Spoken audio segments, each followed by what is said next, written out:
Assalamualaikum warahmatullahi wabarakatuh. Alhamdulillah, puji dan syukur kita panjatkan pada Allah Subhanahu wa taala. Salawat dan salam semoga tetap tercurah kepada qudwah hasanah kita Nabi Muhammad sallallahu alaihi wasallam. Alhamdulillah, pada kesempatan kali ini saya ingin menyampaikan lanjutan materi tahsin pada part sebelumnya. Namun sebelum saya lanjutkan, silakan yang menyaksikan channel YouTube ini jangan lupa untuk menekan tombol subscribe, like, dan juga share untuk keberlangsungan dakwah Islam ini, syiar Islam ini, dan juga semoga menjadi amal jariah bagi yang menyaksikan, yang menonton channel YouTube ini, dan juga menjadi ilmu yang bermanfaat untuk kehidupan kita sehari-hari. Baiklah, pada kesempatan kali ini saya akan membawakan materi tentang sifat huruf. Sebelum kita mulai dengan materi makharijul huruf atau tempat keluarnya huruf, seyogyanya kita harus mengenal sifat huruf terlebih dahulu. Sifat huruf yang ada dalam Al-Quran atau huruf hijaiyah. Untuk apa kita mengenal sifat huruf ini? Supaya lafaz huruf yang kita keluarkan dari lisan kita itu lebih tepat lagi. Karena bisa jadi makhraj yang kita ucapkan itu sesuai dengan tempatnya, sesuai dengan kedudukan atau posisinya.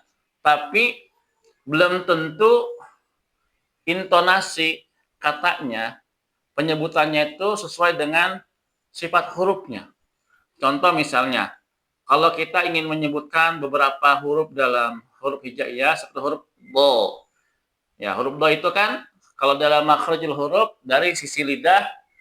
Nah, kenapa bisa ada bacaan do? Ya, hurufnya tebal. Nah, ini dipengaruhi oleh sifat hurufnya. Ada huruf sya. Sya.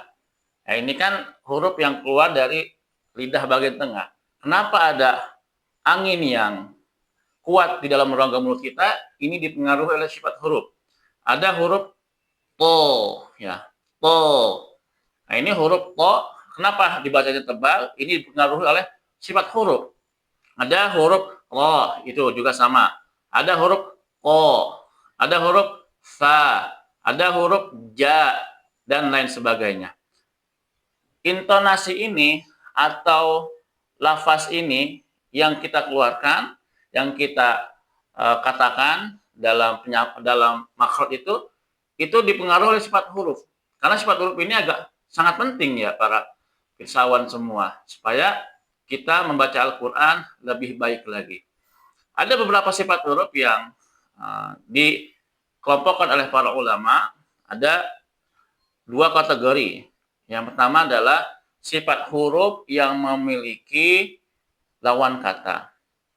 Yang kedua, sifat huruf yang memiliki tidak memiliki lawan kata. Apa saja yang akan kita bahas? Pertama itu sifat huruf yang memiliki lawan kata. Yang pertama ada sifat huruf hamz, lawannya adalah jahar.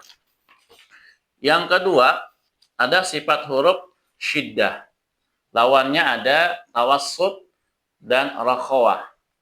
Yang ketiga sifat isti'la, lawannya atau lawan katanya istifal. Yang keempat sifat huruf itbaq, lawan katanya al-infitah. Yang kelima sifat huruf idlaq, lawan katanya usmat. Nah, pada kesempatan kali ini saya akan menyampaikan sifat huruf yang memiliki lawan kata terlebih dahulu. Yang pertama, sifat huruf hamz. Menurut bahasa artinya samar, atau menurut istilah pengucapan huruf yang disertai dengan napas yang mengalir atau udara yang mengalir dalam pelafazannya atau pengucapannya. Nah, huruf ini terdiri dari susunan kalimat atau susunan kata fahassahu syakhsun sakata, atau fa ha sa ha sya kha so sakata. Nah, huruf-huruf ini ketika dikeluarkan maka ada napas yang mengalir. Lawannya adalah jahar. Jahar itu menurut istilah artinya jelas. Jahar itu menurut bahasa artinya jelas, sedangkan menurut istilah artinya suara atau suara yang dikeluarkan atau makhraj yang dikeluarkan tanpa ada napas yang mengalir atau udara yang mengalir. Nah, ini dalam kata hamas ya. Jadi hurufnya di luar tadi yang kalimat fahasahu syakhsun sakat. Yang kedua, ada sifat huruf syiddah. Menurut bahasa artinya kuat. Sedangkan menurut istilah adalah pengucapan huruf dengan suara yang tertekan, dengan suara yang bergantung dengan makhrajnya, dengan suara yang tertahan. Contoh dalam kalimat atau tersusun dalam kalimat huruf-hurufnya ajid, qatin, bakat. Atau dalam susunan satu persatunya ada hamzah, ja, da, o, to, ba, ka, dan ta. Nah, ketika dilafalkan, ini suaranya tertahan atau suara dengan suara yang kuat. Ba, tertahan dulu. To, ka, ja. Nah, ini kita akan bahas secara detail ketika sudah sampai materi makharijul huruf. Selanjutnya, lawan kata dari syiddah itu adalah tawassut, artinya sedang. Sedangkan menurut istilah, pengucapan suara yang terlalu tahan sehingga terdengar agak lemah, tapi tetap dengan suara yang mengalir. Ya, kalau tadi kan sifat huruf syiddah itu suara tertahan. Nah, kalau sifat huruf tawassut agak sedang. Contoh dalam kalimat hurufnya itu lin umaro, atau dalam kalimat yang terpotong lam, nun, ain, mim, ro. La, nun, ain, mim, ro. Nah, ini juga akan saya bahas detail ketika sudah sampai materi makharijul huruf. Yang selanjutnya lawan kata dari syiddah yaitu rakhawah. Apa? Rakhawah yang artinya lemah. Sedangkan menurut istilah adalah pengucapan huruf yang disertai dengan suara yang mengalir dengan lembut. Ya. Nah, ini huruf-hurufnya selain huruf dari asyiddah dan juga at-tawassut. Yang ketiga, sifat huruf isti'la yang artinya terangkat. Menurut bahasa artinya terangkat. Sedangkan menurut istilah adalah pengucapan huruf disertai dengan terangkatnya lidah ke langit-langit atau dibaca dengan suara yang agak tebal. Contoh dalam kalimat khussa daghbil kil atau dalam susunan huruf kha, so, do, lo, to, o, do. Ya. Kha, so, do, lo, to, o, do. Nah, dengan suara yang terangkat atau tebal. Nah, ini saya akan bahas secara detail juga ketika materi makharijul huruf. Lawan kata dari isti'la adalah istifal, yaitu dengan menurunkan lidahnya ya ke bawah atau menurun, dan ini istifal ini artinya ya lawan kata dari istilah yaitu dengan suara yang menurun dari langit-langit mulut kita. Nah, hurufnya itu selain huruf isti'la. Yang keempat yaitu itbaqo yang artinya lengket. Sedangkan menurut istilah adalah pengucapan huruf dalam keadaan bertemu lidah dengan langit-langit mulut atau lengket. Nah, ini lebih agak tebal lagi dari sifat isti'la. Ini hanya ada 4 huruf saja dengan intonasi atau suara yang hampir sama. Ada huruf so ya, bo, to,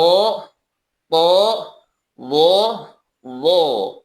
Nah, jadi ini terdengar suaranya agak tebal ya, atau melekat ke langit-langit. Lawan katanya yaitu adalah infitah, yang menurut bahasanya artinya terbuka atau terpisah, atau suara yang tidak melekat ke langit-langit atau menjauhnya lidah dari langit-langit mulut. Nah, hurufnya ini ada 23 selain 4 tadi ya, hurufnya itbaq. Yang kelima yaitu sifat huruf idlaqo, yang artinya bagian lancip dari lidah. Sedangkan menurut istilah adalah huruf yang pengucapannya mudah keluar karena makhrajnya dari ujung lidah dan bibir. Nah, makhrajnya mudah keluar karena keluarnya dari ujung lidah dan bibir. Kalau huruf-huruf ini tersusun dalam kalimat firra min lubbin. firra min lubbin, atau dalam susunan huruf fa, ra, mim, nun, lam, dan ba. Nah, ini bagian lancip dari lidah atau idlaq. Yang selanjutnya lawan kata dari idlaq adalah al-ismat. Ismat menurut bahasa artinya tertahan. Sedangkan menurut istilah adalah huruf yang pengucapannya keluar dengan tertahan karena relatif sulit. Contoh misalnya biasanya pada kalimat-kalimat kata-kata rubai atau yang terdiri dari 4 huruf. Ya. Ada asjad dan lain sebagainya. Nah, ini adalah sifat huruf yang memiliki lawan kata. Nah, kalau untuk lebih detail dan lebih ingin memahami lagi secara mendalam, ya kita harus belajar dengan guru secara talaki atau langsung, ya dengan offline. Kalau di media maya ini saya hanya menyampaikan secara umum saja. Jadi kalau ingin lebih paham lagi, ya kita datang ke majelis Al-Quran. Itu saja untuk sementara materi sifat huruf yang memiliki lawan kata. Selebihnya nanti yang tidak memiliki lawan kata akan saya bahas pada session selanjutnya. Semoga bermanfaat. Yang benar datang dari Allah Subhanahu wa taala, yang salah dari saya pribadi Al-Fakir.